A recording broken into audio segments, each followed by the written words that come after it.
Fala, família investidora, eu sou o Anderson e neste vídeo a gente vai falar sobre o KISO 11, é o fundo de fundos da Quilima Gestora. Mas antes vamos aqui para o Status Invest, aqui ver como é que está a cotação dele atualmente. Olha, fechamento de hoje, fechamento menos de R$ 10 para você investir em um fundo de fundos. Só lembrando que não é uma recomendação de venda e nem de compra, é uma oportunidade para você diversificar sua carteira. Então, para quem não sabe, para quem não conhece, fundo de fundos é uma ótima oportunidade para, em um único fundo, você consegue investir em outros fundos de vários outros tipos de segmentos e ativos mais variados possíveis. Então, o KIS 11 ele faz justamente isso. Ele é a gestora, né, que é a Quilima, ela pega o patrimônio líquido do fundo e aloca em vários outros fundos imobiliários, seja de tijolo, de papel e outros segmentos. Então, cotação dele atual fechamento de hoje 7,73, ou seja, menos de R$ 10, você consegue aí investir em um fundo que de mais diversificado possível. Então, bora entender um pouco sobre como é que funciona o KIS 11, tá bom? Aqui a gente está no relatório gerencial dele, o relatório do mês de março, tá bom? Aqui ele mostra que o último dividendo que vai ser recebido, né? Que é de 7 centavos para quem é cotista, que tem uma única cota, vai receber 7 centavos aí por cota. Então, voltando aqui no Status Invest, a gente vai entender aqui um pouquinho que o valor dele é de 7,73, mas o valor patrimonial dele está custando 8,17, ou seja, ele está descontado um fundo com uma qualidade que tem, que é o KIS 11, que entrega os bons rendimentos, né, que tem um patrimônio líquido aí de 361 milhões de reais, tudo alocado em outros fundos imobiliários. Então a gente vê aqui em azul o último rendimento dele, que foi de 7 centavos. Para quem comprou aí na cotação básica de 7,82, aqui do lado direito, tem um rendimento aí mensal de 0,89%, bem interessante. Então, como ele está descontado e os fundos já vão começar, principalmente os de tijolo, vão começar a dar uma subida, então o fundo vai receber mais rendimento dos outros fundos e com isso pode até aumentar seu dividendo no mês. A gente pode ver aqui embaixo que ele tem uma constância, né, de pagamento, né, ele tem uma recorrência de 7 centavos. Claro que tem os meses aqui, por exemplo, de janeiro, que é o fechamento do mês anterior, distribuiu 9 centavos. Em dia 14 de julho, aqui, que é o fechamento do semestre, ele distribuiu 10 centavos. E totalizando aí, dá anualmente aí, nos últimos 12 meses, 11,84% em relação ao seu valor investido, tá bom? A gente vai voltar aqui no relatório gerencial, que é justamente o que eu quero comentar com vocês, tá bom? Aqui ele mostra aqui seu dividendo anualizado, mostra a sua cota patrimonial e a sua cota mercado, tá bom? Aqui é o principal aqui na página principal.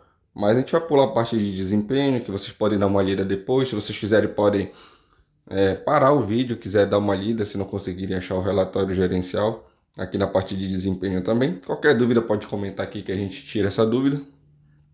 E o que eu quero comentar com vocês aqui nessa parte de desempenho, que é muito interessante quando o fundo coloca isso no relatório gerencial, que é justamente a quantidade de cotista que tem no Brasil todo, né?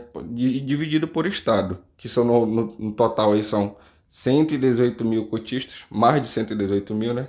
Diversificado aí em todos os estados, basicamente.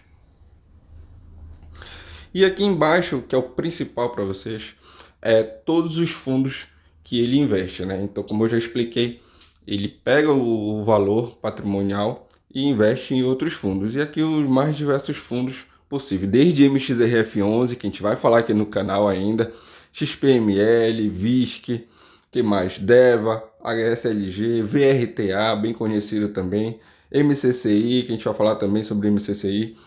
E o interessante também aqui do lado, olha, é isso aqui, ó.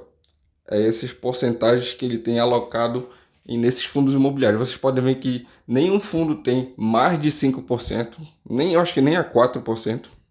Isso é muito bom, porque se algum tipo de fundo der algum tipo de problema, ou diminuição de rendimento, ou algo parecido, não vai afetar tanto o KIS 11. porque ele está muito diversificado em vários fundos. E aqui embaixo ele está dividido por setor, né, desses fundos, que é 33% em papel, 22% em galpão logístico, 13% em shopping, 10% é híbrido, lajes corporativas, bancário e renda urbana. E aqui ao lado, né, ele tem 96% alocado em cotas de outros FIIs, cotas de fundos imobiliários e 3,8% na renda fixa aí, que basicamente é o caixa do fundo, né? Então é isso. E como é que ele funciona, a tese dele? A tese dele é justamente isso.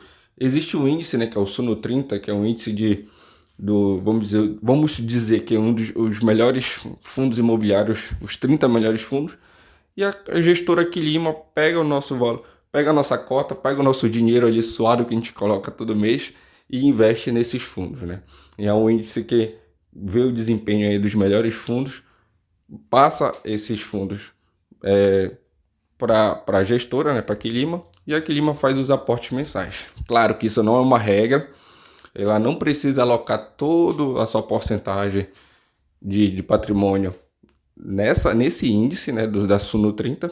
Ela pode também, se ela ver algum tipo de oportunidade que não está dentro do Suno 30, ela pode fazer a alocação também. Então, para a gente realmente ver aí como é que vai ser o fundo num determinado mês, qual foi a alocação, então a gente precisa acompanhar o relatório gerencial.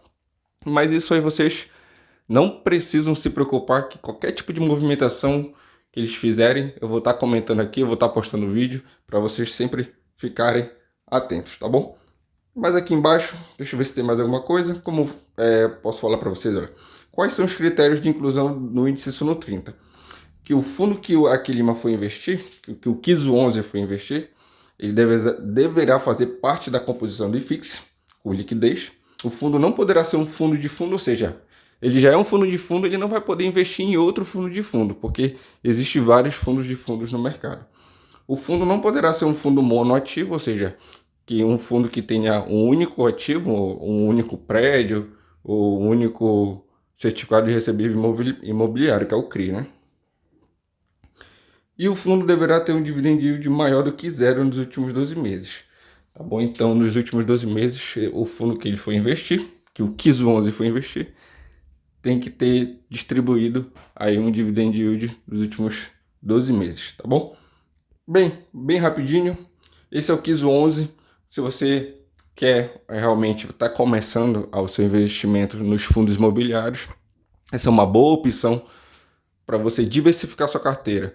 Anderson, eu não consigo estudar um fundo, não consigo ler relatório, então essa é uma boa forma também de você diversificar, né? E um único fundo que faz compras de outros fundos e diversifica a sua carteira. É claro que depois você vai estudando os outros fundos, ver outras oportunidades, mas isso aí é mais para frente. Mas para você que está começando, você que quer entender um pouco o mercado, essa é uma ótima opção de ativo.